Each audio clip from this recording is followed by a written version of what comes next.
Today we're taking a look at the Green Cities DLC for Cities Skylines. The town that you see in the background here is called Plainville. I built it in my Let's Play Season 11, and I did it with no mods, no cheats, no DLC. And since then, we've been adding in the DLCs one by one. So far, we've dropped in mass transit and natural disasters. This week's all about beautifying our city. Later on this week, we'll be talking about park life, but again, today is all about green cities. So let's dive right in. Wrong button, and talk about one of the first things that makes this such a cool DLC, and that is around the zoning.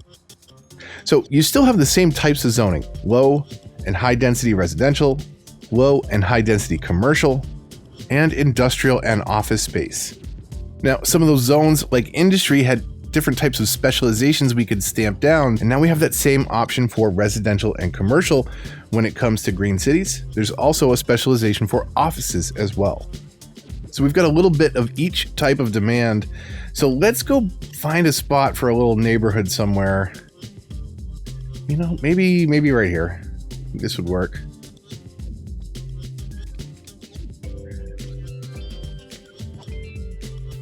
So in this case, I'm going to make this very linear and rigid, because this could almost be like a little condo complex. And the houses are all going to seem kind of similar in that they'll fit a different style than we're used to from the regular residential buildings that you see here. Now, in order for these to be different, we need to paint a district around that block or that area that we want to affect. And now when I go over to residential specializations, or I should say now I can go to residential specializations, because that doesn't exist without green cities. You just have the standard default residential specialization. But now we have the self-sufficient building option. So for those of you that don't know, green cities is all about being green, less pollution, better for the environment. I don't know how well that translates in other cultures, so just in case. But self-sufficient buildings, we'll go ahead and stamp that down here, enables us to have buildings that consume electricity, produce less garbage, but also generate less tax income. Now that's okay, because some of that tax money is going to go towards handling the garbage and the electricity that those buildings use. So there's always a catch. There's a pro and a con to pretty much all of these different options that we'll talk about today. Going green's not cheap. It's generally going to cost you a lot of money, but it has some positive impacts on the city as well.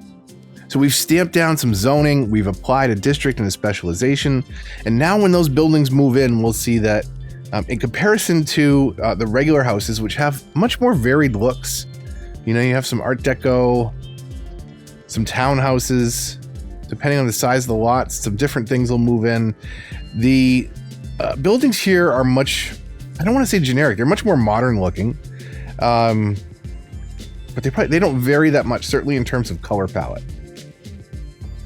Let's just make sure we've got good water coverage here. I don't think we need the most overlap. It's definitely overdoing it, but you see that, again, they're much more modern. They have, you know, sort of grass and things incorporated into the building. And as they level up, they'll get things like solar panels and more grass, like here on the roof. So it's a very cool looking different aesthetic, you know, and there's grass on the roof, but there's less grass on the properties themselves. So, you know, they're trying to waste less water and be more eco-friendly and efficient. One of the things that you can do with this, you know, is if you want to have like a slightly different looking area of your map, a little neighborhood tucked off to the side that looks like, you know, a condo or a private gated community, you know, this is a good way to do that, right? They'll generally have standards around, you know, what materials, what colors, what sizes and shapes buildings can be within that private space. So you can do some interesting things, and, you know, ultimately, again, you're making less money on taxes, but you're also spending less on electricity and garbage collection. Now I've just done another small district over here, and I'll stamp down the organic and local produce option. So let's go ahead and let them move in, because we've got a little bit of demand for everything. So these should fill up pretty quick. Now, one of the nicest benefits about these buildings in particular is that the organic and local produce is half of it's grown on site. And basically what that means for the game is that these businesses need to get less deliveries. Less deliveries means less traffic for trucks. So ultimately, these have a good knock-on effect for your city, especially in terms of traffic. The other things that go along with this, again, 50% of those goods are sold locally, so less trucks in the area. Same reduction, or I should say inverse reduction of 50%. The buildings do increase electricity consumption, but they reduce garbage production. So again, there's always a pro and a con to a lot of the things that we'll talk about today in green cities. Good to know the good and the bad of each one of these things before you drop them into the city. Now, one little caveat here: the green cities commercial zoning will only produce smaller buildings like this. So you can't do something, like this with a high density commercial with that specialization stamped on it. You could, but it is going to end up being the same size as these little buildings up here. So keep that in mind. Something to be careful of. One other thing that's worth mentioning, since it's right here, let's look at our zoning by selection.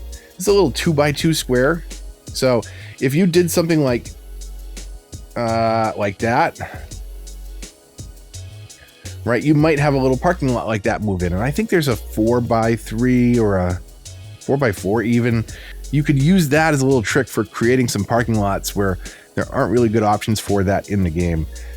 Yes, it's for electric vehicles, but we don't have mods on console. Or if you're playing on PC without mods, then these are some of the tricks that you need to convince the game to do certain things, like put parking lots in place. So that could be a pretty cool thing. From the right angle, it looks more the part to have more parking especially in a heavy commercial area. Although that limitation on sizing does apply to commercial, it does not apply to residential.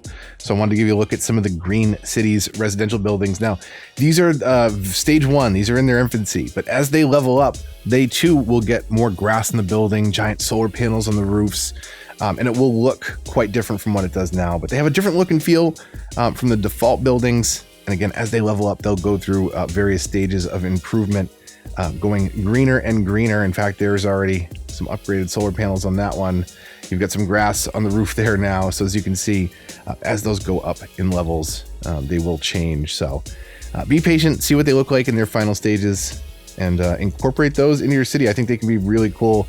These are some of my favorites. The green cities, high density residential, absolutely some of my favorite buildings in the game. But now the other thing that we've got is some customizations for office zoning off on its own tab.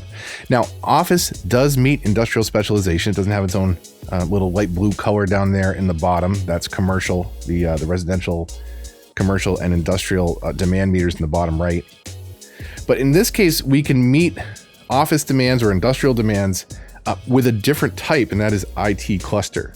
So pros and cons wise with IT cluster, it requires 50% less workers, which can be okay if you're running short on educated workers, but less workers in the same amount of space means you'll have to sprawl out a little bit more. It consumes 30% more electricity, but generates 30% more tax revenue. So that's a very good thing for your city. My one complaint, and let me do this. Let me play it at 3 times speed. Did I stamp that down? I don't think I did. So I made a little district here that is office on that side of the street. I'll stamp down the IT cluster specialization.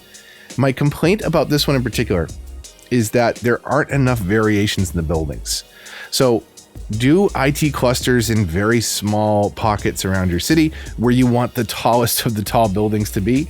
You'll notice that these are not leveled. So like, look at the size of this building. This is as high as it goes. So you don't have to go through multiple stages, but like it's already taller than everything else that was in the immediate area. So these are really big buildings. Do keep that in mind. All these are gonna move out, and new stuff's gonna move in its place. But there are no small structures by any means. Use them sparingly. Use them in the right spots, and they can have a really good look with your city. You just don't overdo them because it can be a lot. These people are really living in the shadows now, unfortunately.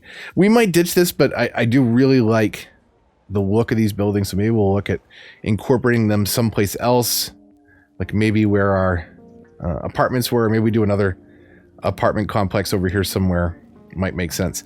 But anyways, that's the basics of the new zoning specializations. Now, our city definitely has a little bit of a pollution problem, but don't worry about that. We can make things a little bit better. One of the ways we can do that with green cities is by relying purely on green power. Up first is the geothermal power plant. This takes warmth from in the earth and produces electricity. So there's no trucks that need to deliver anything here. It's a simple structure. It creates a decent amount of power, but these buildings tend to be costlier to put in the first place and sometimes expensive to upkeep. But you're not polluting. It's got a big footprint. It's not small by any means. It takes up the entire space between those two streets, that one structure. But it is a nice addition to the city and a good way to add green power to your grid. If your town is built up near the water, another option may be the ocean thermal energy conversion plant. This takes changes in the water temperature and generates electricity based on that. It does have to be placed, 1, on a shoreline. 2, it also has to have road access. So you'll have to do a little something to get that hooked in there. I'll probably delete this in a second. And unfortunately made some extra nodes there. Did I make a stop sign? Okay, no. But anyways, that's another good option for powering your city, again, without pollution. Now, in the base game, Cities Skylines, you have access to a solar power plant. If you ever used it before, you'll know that it doesn't produce power at night when your city needs more power. So it's kind of useless. It's my least favorite power structure in the entire game for that reason. Wind may come and go at random, making things like the wind turbines less effective, but night happens all the time. So unless you're like me and only playing with the day cycle on, but this building is generally a little unforgiving with its mechanics. Not sure why they put it in the first place. Well, what we can do, let's just demo that and delete it because there's a much better option now in the solar updraft tower. Take that warmth from the sun, convert it into power, and store the excess in batteries, meaning that you still are producing power at night, which is excellent. So, man, is it a big building, right? It's now, I think, officially the tallest thing in our city. So you'll want to kind of hide these somewhere, but it's a great way to go green. You unlock this, I want to say around the 5th unlock. So it's a good stepping stone to get from those smaller power plants to decent power production in these until you can get to something like a nuclear power plant or on to the fusion monument, which we've got right there. So we don't really need this. So we're going to delete it. But check those out. There's some new cool additions to powering your city. There's some great new additions for dealing with wastewater as well. So right from the get-go, you have access to the Eco Water Outlet. Now, this is very similar to the standard water drain pipe. It looks virtually identical, but it's got a little bit of a green texture to it. And that's what it is. It's the green alternative. It is more expensive. Water drain pipe is around $2,500, $320 per week upkeep. The Eco Water Outlet is $4,000 with a $480 per week upkeep. It's more expensive to go green, but it means less pollution right out of the bat. In a similar contrast, the water treatment plant is $15,000, $640 per week upkeep, reduces 85% of the pollution.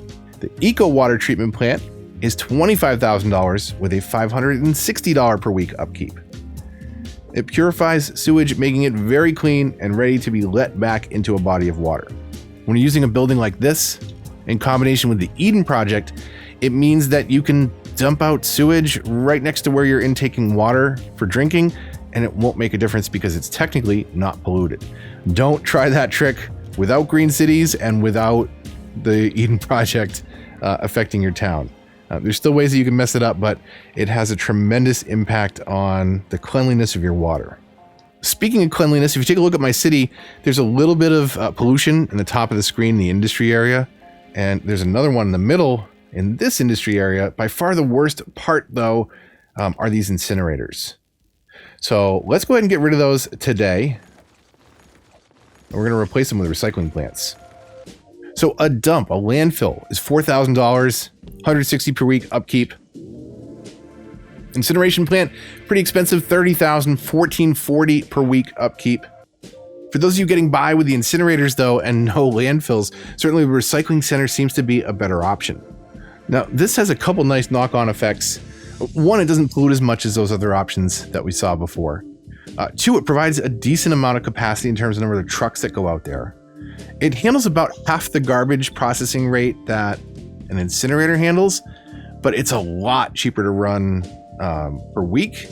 Recycling center is generally a very good deal. If you look at the $16,000 cost with a $240 per week upkeep, well, the incinerator is about twice that, just under, but it's a lot more expensive on the upkeep, and it's a lot worse pollution-wise. $150 for noise, where we're talking $25 and $10 for noise. So these will provide a ton of great coverage for your city. Can we sneak that in there? We certainly can. Let's get this back up into the green at least. We'll see where we're at.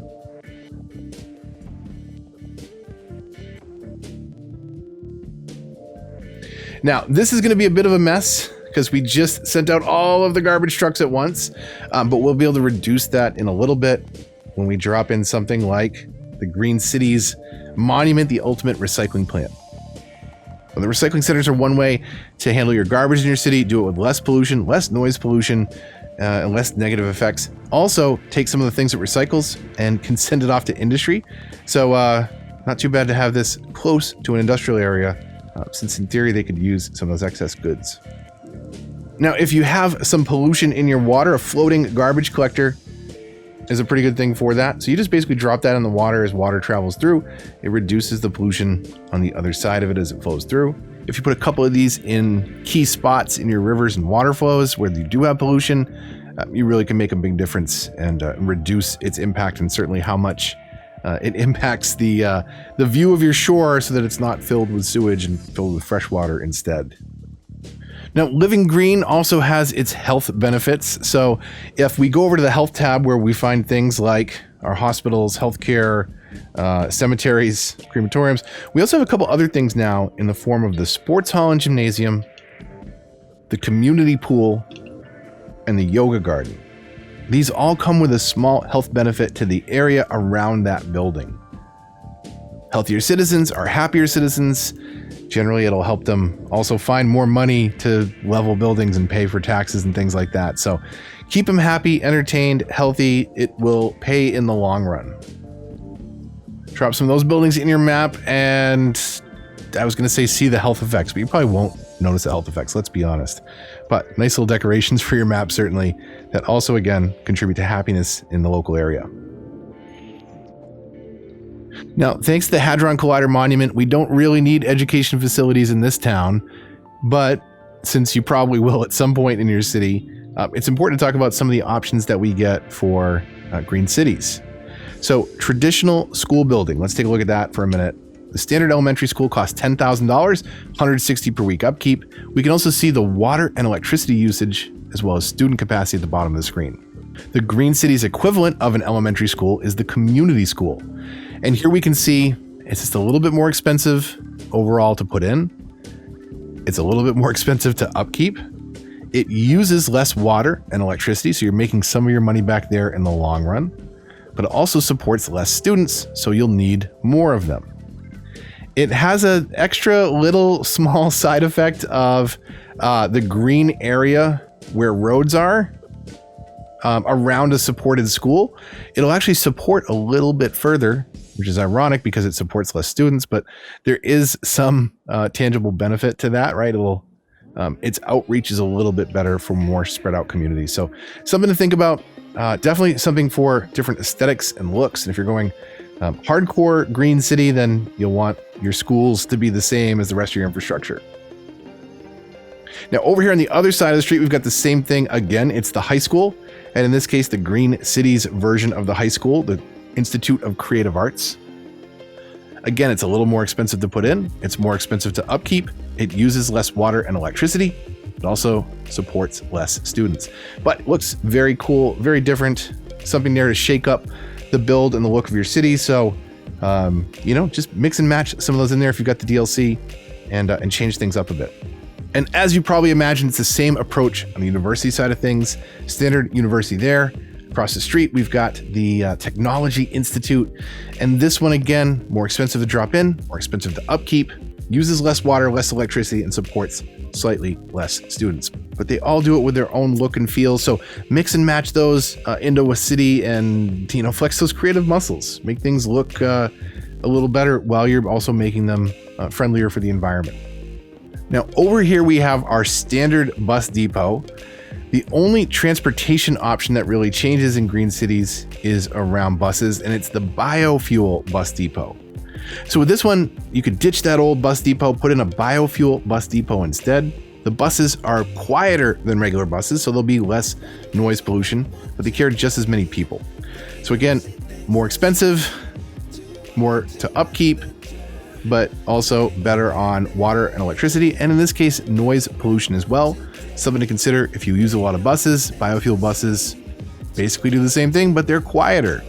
If you have a little extra cash burning a hole in your pocket in the city budget, then maybe think about biofuel bus depots, less noise, theoretically happier citizens, or at least ones that you can put around more other types of noise before they'll reach their breaking point. One of the things that we need to talk about today is the unique buildings that are here. And in fact, we're going to drop all of them in because we want that monument so badly. And in fact, I did need to drop in those recycling plants earlier because we're basically gonna get rid of them. So what we have first is the Bird and Bee Haven. All the unique buildings are gonna provide some sort of, green effect, or just a place where people can be happy in nature, or in this case where the birds and bees can be happy. So let's find some spots where we can tuck in some little things like this. So I think we can kind of go at the end of this neighborhood. It's a little weird, it's a little funky. Maybe we push it out some more into the center of this area. Maybe that would make more sense. Let's do that, and then we can always rezone. So that one has a noise bubble around it. We'll keep that noise bubble far away from the citizens. And we'll go ahead and move people back into that one. That's fine. Next unique is the Climate Research Station. So I thought that could be okay over here next to our little forestry area. This next one will drop in over by the Bird and Bee Haven as well. Lungs of the City is a vast area filled with trees, providing the city with fresh, lovely air. People will come to the park, they'll visit. It will draw in some tourists even. Unfortunately, they'll be driving through a residential area to get there. So we'll keep an eye on that. We'll get traffic we'll worry about later. This one is the Floating Gardens, the level 4 unique building with Green Cities. It does require a shoreline and it requires road access on the thing that's attached to the shoreline. I'm probably going to get rid of that one in a moment once we unlock the most important piece. For right now, I'm going to drop this one over here. Again, another one that we may or may not keep. This is Ziggurat Garden. Come enjoy this one on your lunch break for some more grass. Grass is a recurring theme in Green Cities. The last of the unique buildings for Green Cities is definitely one of the biggest of the DLC, if not the biggest unique in the game, and that is Central Park. You can see it's absolutely massive. It's got a road actually that hooks in, and I kind of cut these into the existing space here. I'm going to use the rest of the empty lot around here with park life to probably fill some of that in, even some more, and extend this a little bit larger onto that lot. But it's a nice quick way to drop in effectively a large park into your map. Let's see, just for perspective, do I have, how big is like the I guess let's go to the parks. How big is like a standard park? So the park's pretty big, right? But it's very small in comparison to the rest of Central Park. So just to give you an idea of the scale there.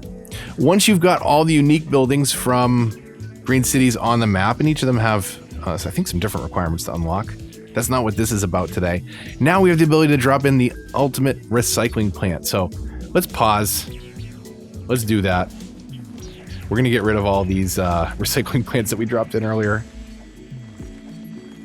And we're going to hope that that's enough room. I think that it is. Yeah, it's good. We could even bring it down there if we wanted. We could isolate it a little bit up the street like that. That's totally fine. So what does this get us? Well, let's let it roll, but when I go in here, it's going to pause anyway. So $750,000, $8,000 per week upkeep.